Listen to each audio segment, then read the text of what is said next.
প্রিয় শিক্ষার্থীগণ, আশা করি তোমরা সবাই ভালো আছো। আমাদের অনলাইন ক্লাসের ধারাবাহিকভাবে চলছে। আমরা রুটিন মাফিক আমরা অনলাইন ক্লাসগুলি দিচ্ছি। কেমন আমরা আশা করতেছি যে তোমরা হয়তো এই ক্লাসগুলি দেখো, কারণ আমরা হয়তো জানি না এই করোনা বৈশ্বিক বিপর্যয়ের কারণে আমরা কখন আবার ক্লাসে ফিরে যেতে পারবো। তবে তোমরা আমাদের ক্লাসগুলি দেখার চেষ্টা করবে, সমস্যা থাকলে আমাদের সাথে আলোচনা করবে। আমরা মাঝে মধ্যে স্কুলে যাই, তোমরা প্রয়োজনীয় স্কুলে যেতে পারো অথবা মেসেঞ্জারের মাধ্যমে বিভিন্নভাবে আমাদের সাথে যোগাযোগ করবে। কেমন আমি আজকে যে ক্লাসটা নেব সেটা হচ্ছে আমরা দশম শ্রেণীর একটা জীববিজ্ঞান ক্লাস নেব। সেই জীববিজ্ঞান ক্লাসের যে ক্লাসটা নেব সেটা সম্পর্কে একটু যাওয়ার আগে আমরা একটা প্রাথমিকভাবে আলোচনা করে নিতে চাই।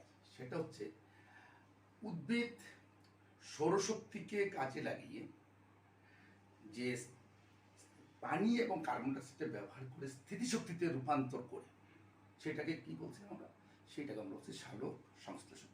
অর্থাৎ উদ্ভিদ কি করে তার যে সবুজ অংশ, সেই সবুজ অংশ অর্থাৎ পাতার সাহায্যে এই সৌরশক্তিকে ব্যবহার করে পানি এবং কার্বন ডাইঅক্সাইডের সমন্বয় কি করে সরকারিত খাদ্য উৎপাদন করে, এটাকে আমরা বলছি সালোক সংশ্লেষণ। কেমন এই সালোক সংশ্লেষণের ফলে যে খাদ্যের উৎপন্ন হয়, এই খাদ্যটা হলো স্থিতিশক্তি।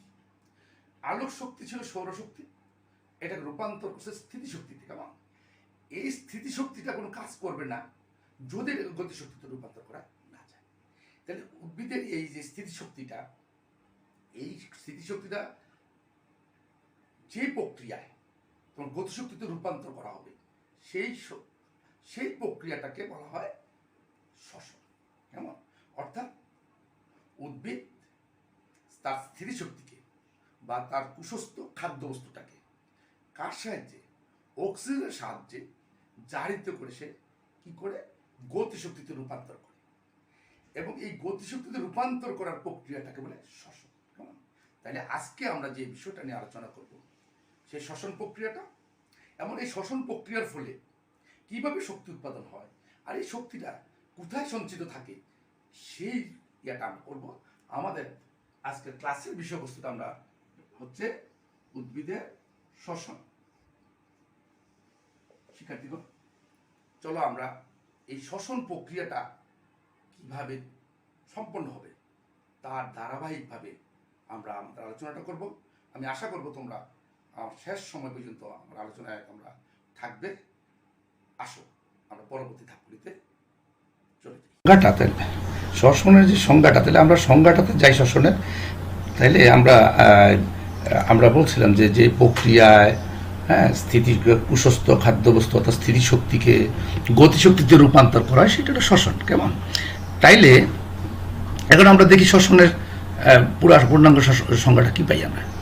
যে প্রক্রিয়ায় কুশস্থিত স্থিতিশক্তিকে অক্সিজেনের সাহায্যে জারিত করে গতিশক্তিতে রূপান্তর করা হয় তাকে আমরা শ্বসন বলি। কেমন শ্বসন কত প্রকার? তাইলে শ্বসন দুই প্রকার, একটা হল সবাত শোষণ আর একটা হচ্ছে অবাত শোষণ। কেমন সবাত শোষণ কোনটাকে বলবো আমরা, দেখি আমরা সবাত শোষণ কোনটাকে বলবো। অর্থাৎ অক্সিজেনের প্রয়োজন যদি হয়, উপস্থিতিতে অক্সিজেনের সাহায্য নিয়ে যদি শোষণটা হয় সেটা হবে তোমার সবাত শোষণ। বেশিরভাগ ক্ষেত্রে সবাত শোষণ প্রক্রিয়া করা হয়। যে শ্বসন প্রক্রিয়া অক্সিজেনের প্রয়োজন হয় এবং শ্বসনিক বস্তু সম্পূর্ণ জারিত হয়ে কার্বন ডাইঅক্সাইড আর উৎপন্ন হবে কি তোমার সবটা জারিত হবে, জারিত হয়ে তোমার উৎপন্ন হবে কার্বন ডাইঅক্সাইড হবে, পানি হবে এবং বিপুল পরিমাণে শক্তি উৎপন্ন করবে। কেমন তাকে বলে সবাত শ্বসন বলে। তাহলে সবাত শ্বসনের রাসায়নিক সমীকরণটা কি দ্বারা দেখো, আমরা দেখতে পাচ্ছি যেখানে এটা হলো গ্লুকোজ অর্থাৎ কুশস্থ খাদ্য, শর্করাজাত খাদ্য গ্লুকোজ প্লাস অক্সিজেন। কেমন সয়ন অক্সিজেন কিসের মধ্যে বিভিন্ন এনজাইম, মানে বিভিন্ন এনজাইমের উপস্থিতিতে তোমার উৎপন্ন হবে, বিক্রিয়া করে জারিত হওয়ার পর উৎপন্ন হবে কার্বন ডাইঅক্সাইড। এখানে একটু মিস্টেক হয়ে গেছে, এটা কার্বন ডাইঅক্সাইড হবে। কেমন এটা একটু ভুল হয়ে গেছে। কার্বন ডাইঅক্সাইড, সয়ন পানি আর শক্তি 686 কিলো ক্যালোরি পার মোল থেকে আমরা পাবো। কেমন এটা হচ্ছে সবাত শোষণ। তাহলে আমরা বলছি শ্বসনিক বস্তু। তো শ্বসনিক বস্তু কোনগুলি? শ্বসনিক বস্তু হলো শর্করা, প্রোটিন, লিপিড, বিভিন্ন ধরনের জৈব অ্যাসিড, এরা হলো তোমার শ্বসনিক বস্তু। কেমন? তাহলে এটা হলো সবাত শ্বসন। আমরা দেখি অবাত শ্বসন তাহলে কোনটা? যে শ্বসন প্রক্রিয়ায় অক্সিজেনের অনুপস্থিতি হয় তাকে অবাত শ্বসন বলে। হ্যাঁ, কেমন? এখানে অক্সিজেনের কোনো প্রয়োজন হয় না অবাত শ্বসন। অবাত শ্বসনটা গ্লুকোজ এনজাইমের উপস্থিতিতে গ্লুকোজটা ভেঙে এখানে অক্সিজেনের কোনো প্রয়োজন নেই, উৎপন্ন হবে তোমার ইথোনিক অ্যাসিড আর ইথেল অ্যালকোহল, কার্বন ডাইঅক্সাইড, শক্তি আর 56 কিলো ক্যালোরি পার মোল শক্তি উৎপন্ন হবে। কেমন? তাই এখন এই যে শ্বসন প্রক্রিয়ার ফলে আমরা কোথায় উৎপন্ন হবে? উদ্ভিদের কোন অংশে শ্বসন প্রক্রিয়াটা চলে? মূলত উদ্ভিদের বর্ধিষ্ণু অঞ্চলে, ফুল, পাতার কুড়ি, অঙ্কুরিত বীজ, মূলের ও কাণ্ডের অগ্রভাগে সাধারণত এইটা হয়। কেমন? এখানে শ্বসন হার অনেক বেশি থাকে কোথায়? উদ্ভিদের বর্ধিষ্ণু অঞ্চলে। আর সজীব কোষের সাইটোপ্লাজম ও মাইটোকন্ড্রিয়াতে শ্বসন প্রক্রিয়াটা সম্পন্ন হয়। হ্যাঁ, সাইটোপ্লাজম আর মাইটোকন্ড্রিয়াতে মূলত সম্পন্ন হয়। কেমন? তাই আমরা এই যে শ্বসন প্রক্রিয়ার ফলে শক্তি উৎপাদন হয়, কিভাবে হয়, শ্বসন প্রক্রিয়াটা কিভাবে সম্পন্ন হয়, এটা আমরা এখন ধারাবাহিকভাবে দেখবো। কেমন? আর যে শক্তি উৎপাদন হয় সেটাও আমরা দেখব। আসো তাহলে প্রথমে কি হয় তোমার দেখো, এক অণু গ্লুকোজ ভাঙে। এক অণু গ্লুকোজ ভেঙে তোমার এটা কিন্তু সবার শ্বসন প্রক্রিয়া, কিন্তু আমি যেটা ব্যাখ্যা করতেছি না অবাত শ্বসন না, সবার শ্বসন প্রক্রিয়া। সবার শ্বসন প্রক্রিয়াটা তোমার 4টা ধাপে সম্পন্ন হবে। কেমন? এই ধাপগুলি কি? 1 নম্বর হচ্ছে গ্লাইকোলাইসিস, 2 নম্বরে অ্যাসিটাইল কুয়ে সৃষ্টি হবে, 3 নম্বরে ক্রেবস চক্র। কেমন? 4 নম্বরে ইলেকট্রন প্রবাহ তন্ত্র। আমরা দেখি এই প্রক্রিয়ার মধ্যে দিয়ে কীভাবে শক্তিটা উৎপন্ন হয়। কেমন?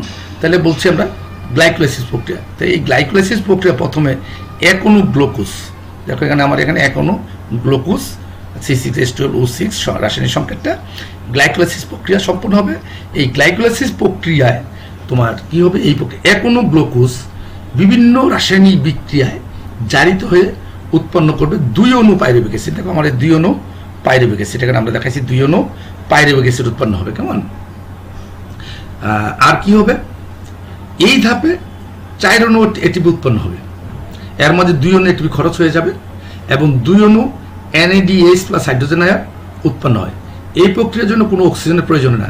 তাই গ্লাইকোলাইসিস সবাত ও অবাত শ্বসন উভয় প্রকার শ্বসনে প্রথম পর্যায়ে। কেমন? এই বিক্রিয়াটা সম্পন্ন হয় কোষের সাইটোপ্লাজমে। এবার দেখি আমরা দ্বিতীয় ধাপে। তাহলে প্রথম ধাপে গ্লাইকোলাইসিস প্রক্রিয়া। গ্লাইকোলাইসিস প্রক্রিয়া আমরা বলছি 2 অণু পাইরুভিক অ্যাসিড উৎপন্ন হবে। আর কি উৎপন্ন? 4 অণু এটিপি হবে, 2 অণু এটিপি খরচ হয়ে যাবে। আর কি উৎপন্ন হবে? 2 অণু NADH প্লাস হাইড্রোজেন অথবা NADH2 উৎপন্ন হবে। কেমন? তারপরে দ্বিতীয় ধাপে আমরা যাই। দ্বিতীয় ধাপে আমরা বলছি অ্যাসিটাইল কু এনজাইম। কেমন? সৃষ্টি। গ্লাইকোলাইসিস পর্যায়ে সৃষ্ট প্রতি অণু পাইরুভিক অ্যাসিড পর্যায়ক্রমে বিক্রিয়া শেষে 2 কার্বন বিশিষ্ট কি উৎপন্ন হবে? এক অণু অ্যাসিটাইল কুয়ে। কেমন? এক অণু অ্যাসিটাইল কুয়ে এনজাইম, যেটাকে আমরা সংক্ষেপে অ্যাসিটাইল কুয়ে, এক অণু কার্বন ডাইঅক্সাইড। কেমন? 2 অণু অ্যাসিটাইল কুয়ে এনজাইম থেকে তাহলে কি দাঁড়াইলো? এক অণু কার্বন ডাইঅক্সাইড এবং এক অণু NADH প্লাস হাইড্রোজেন আয়ন উৎপন্ন হবে, উৎপন্ন করবে। কেমন? তাইলে 2 অণু থেকে কি পাইতেছি আমরা? 2 অণু অ্যাসিটাইল কোএনজাইম, 2 অণু কার্বন ডাইঅক্সাইড, 2 অণু NADH প্লাস হাইড্রোজেন আয়ন উৎপন্ন করবে। এই ধাপটা কোথায় সম্পন্ন হয়? এই ধাপটাও সাইটোপ্লাজমে সম্পন্ন হয়। কেমন? তৃতীয় ধাপ। তাহলে আমরা দ্বিতীয় ধাপে কি পেলাম? প্রতি অণু পাইরুভিক অ্যাসিড থেকে এক অণু অ্যাসিটাইল কোএনজাইম, এক অণু কার্বন ডাইঅক্সাইড, এক অণু NADH2। মোট 2 অণু থেকে আমরা পেলাম 2 অণু কার্বন ডাইঅক্সাইড, 2 অণু অ্যাসিটাইল কোএনজাইম, 2 অণু NADH2। তৃতীয় ধাপে আমরা গেলাম। তৃতীয় ধাপে আমরা বলছি ক্রেবস চক্র। তাহলে এই পুরো বিক্রিয়াটা কোথায় ঢুকবে? তাহলে দেখা যাচ্ছে যে এই পর্যায়ে অ্যাসিটাইল কোএনজাইম মাইটোকন্ড্রিয়াতে প্রবেশ করে। কেমন? এই অ্যাসিটাইল কোএনজাইমটা মাইটোকন্ড্রিয়াতে প্রবেশ করে এবং ক্রেবস চক্রে অংশগ্রহণ করে। এই চক্রের সকল বিক্রিয়া মাইটোকন্ড্রিয়াতে সংঘটিত হয়। আগেরগুলি ছিল সাইটোপ্লাজমে, এখন এই বিক্রিয়াটা হবে ক্রেবস চক্রে, মাইটোকন্ড্রিয়াতে সংঘটিত হবে। এই চক্রে এক অণু অ্যাসিটাইল কোএনজাইম থেকে উৎপন্ন হবে দেখো 2 অণু কার্বন ডাইঅক্সাইড, 3 অণু NADH প্লাস হাইড্রোজেন আয়ন, এক অণু FADH2, এক অণু GTP উৎপন্ন হয়। ঠিক আছে? তাইলে ক্রেবস চক্রে এই অ্যাসিটাইল কোএনজাইমটা ক্রেবস চক্রে প্রবেশ করার পর তাহলে আমরা কি দেখলাম? 3 অণু NADH2, এক অণু FADH2, এক অণু জিটিপি আর 2 অণু কার্বন ডাইঅক্সাইড। তাহলে ক্রেবস চক্রে মোট উৎপন্ন হচ্ছে কত? দেখো 3 3 6 অণু NADH2, 2 অণু FADH2, 2 অণু জিটিপি এবং 4 অণু কার্বন ডাই অক্সাইড উৎপন্ন হবে। কেমন? Carbon dioxide. এবার এই সবগুলি চলে প্রবেশ করবে কোথায়? ইলেকট্রন প্রবাহ তন্ত্রে। উপরন্তু 3টি ধাপে, যে ধাপ 3টা পাইলাম, যে NADH+ হাইড্রোজেন আয়ন FADH2 উৎপন্ন হয়, এই ধাপে সেগুলি জারিত হয়ে উৎপন্ন করবে এটিপি, পানি, উচ্চ শক্তির ইলেকট্রন এবং প্রোটন উৎপন্ন হবে। উচ্চ শক্তি সম্পন্ন ইলেকট্রনগুলি ইলেকট্রন প্রবাহতন্ত্রের মধ্যে দিয়ে প্রবাহিত হওয়ার সময় যে শক্তি প্রদান করে, সেই শক্তি এটিপি তৈরিতে ব্যবহৃত হয়। ইলেকট্রন প্রবাহতন্ত্রটা কোথায় সংগঠিত হয়? মাইটোকন্ড্রিয়াতে সংগঠিত হয়। কেমন? তাইলে আমরা কি দেখলাম? সবাজ শ্বসন প্রক্রিয়ায় এক অণু গ্লুকোজ সম্পূর্ণ জারিত হয়ে সর্বমোট 6 অণু কার্বন ডাইঅক্সাইড, আমরা সর্বমোট কত অণু পাচ্ছি দেখি, কার্বন ডাইঅক্সাইড 6 অণু কার্বন ডাইঅক্সাইড, 6 অণু পানি, 38টি এটিপি উৎপন্ন হবে। কেমন? উৎপন্ন করে আমরা একটা চার্টের মাধ্যমে পুরো হিসাবটা আমরা করে দেখবো যে কিভাবে এই এটিপি উৎপন্ন হয়। কেমন? আমরা দেখি চার্টটা। প্রথমে আসো, এক অণু NADH+ হাইড্রোজেন আয়ন থেকে উৎপন্ন হবে তোমার 3 অণু এটিপি, এক অণু FADH2 থেকে উৎপন্ন হবে 2 অণু এটিপি, আর এক অণু জিটিপি থেকে হবে 1 অণু এটিপি। তাহলে পুরো বিষয়টা দেখো। শ্বসনের পর্যায়ে গ্লাইকোলাইসিস প্রক্রিয়া দেখো, 2 অণু পাইরুভিক অ্যাসিড উৎপন্ন হয়েছিল, 2 অণু NADH+ হাইড্রোজেন আয়ন উৎপন্ন হয়েছে, 4 অণু এটিপি। কেমন? ব্যয় হয়েছে কি? 2 অণু এটিপি ব্যয় হয়ে গেছে, হয়ে নিট উৎপন্ন হলো 6 অণু এটিপি, 2 অণু এটিপি। কিভাবে 6 অণু? 2 অণু NADH+ হাইড্রোজেন থেকে, আমরা বলি প্রতি অণু থেকে 3 অণু, তাহলে 3 দুগুণে 6 অণু, আর 4 অণু এটিপি, 2 অণু ব্যয় হওয়ার পর 2 অণু এটিপি আছে। এসিটাইল কোএনজাইম, এখানে এসে 2 অণু এসিটাইল কোএনজাইম উৎপন্ন হয়, 2 অণু কার্বন ডাইঅক্সাইড উৎপন্ন হয়, আর 2 অণু NADH+ হাইড্রোজেন আয়ন উৎপন্ন হয়। তাহলে এখান থেকে 2 অণু ব্যয় হইল কি? 2 অণু পাইরুভিক অ্যাসিড। কেমন? তাইলে এই 2 অণু NADH+ হাইড্রোজেন আয়ন থেকে পাইলাম 6 অণু এটিপি আর 2 অণু কার্বন ডাই অক্সাইড। ঠিক আছে?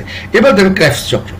ক্রেবস চক্রের মধ্যে আমরা পাইছিলাম 2 অণু কার্বন ডাইঅক্সাইড, 2 অণু NADH+ হাইড্রোজেন আয়ন, 2 অণু FADH2, 2 অণু জিটিপি। তাহলে এই 2 অণু এই 2 অণু NADH+ হাইড্রোজেন আয়ন থেকে পাইছো তুমি 3 দুগুণে 6 অণু এটিপি, আর 2 অণু FADH2 থেকে পাইছি আমি 6 অণু এটিপি। এখানে একটু ভুল হয়েছে, 2 অণু থেকে আমরা পাইছি 2 অণু FADH2 থেকে 4 অণু, আমার একটু ভুল, এখানে আমি একটু ভুল করে ফেলছি। 2 অণু NADH2 ক্রেবস চক্রে প্রবেশ করার পর 2 অণু না, এখানে হলে একটু ভুল সংশোধন করে নেবে তোমরা। এখানে 6 অণু NADH2+ হাইড্রোজেন আয়ন থেকে এখানে হবে 18 অণু এটিপি, আর 2 অণু FADH2 থেকে 6 অণু এটিপি, আর 2 অণু জিটিপি থেকে 2 অণু, এখানে 6 অণু, এখানে 2 অণু এটিপি। কেমন? একটু সংশোধিত হবে, এখানে 6 অণু এটিপি NADH+ হাইড্রোজেন আয়ন হবে, তাহলে 18 অণু, আর এখানে একটু সংশোধন করে নেবে, তাহলে মোট উৎপন্ন হবে 6 অণু কার্বন ডাইঅক্সাইড, 6 অণু, একটু মোটটাতে আমরা আবার ভুল করে ফেললাম, এখানে মোট হবে 38 অণু এটিপি এবং 6 অণু কার্বন ডাইঅক্সাইড। এখানে 38 অণু এটিপি, আমি ইয়ে করার সময় এটা ভুল হয়ে গেছে, 38 অণু এটিপি এবং 2 অণু কার্বন ডাই অক্সাইড। এইটা হচ্ছে আমাদের এই হিসাবটা। এইভাবে তোমার এক সবার শ্বসন প্রক্রিয়ায় 1 অণু গ্লুকোজ থেকে উৎপন্ন হবে 38 অণু এটিপি এবং 2 অণু কার্বন ডাইঅক্সাইড। তো পুরো প্রক্রিয়াটা এইভাবে চলতে থাকবে অক্সিজেনের উপস্থিতিতে। ধন্যবাদ তোমাদের সবাইকে। আমরা আপাতত এখানে শেষ করলাম, পরবর্তীতে অন্য একটা ক্লাস নিয়ে আমরা আসবো। ক্লাসগুলি তোমরা দেখার চেষ্টা করবে। আবার এই সময়টা তোমরা সবাই ভালো থাকবে, সুস্থ থাকবে।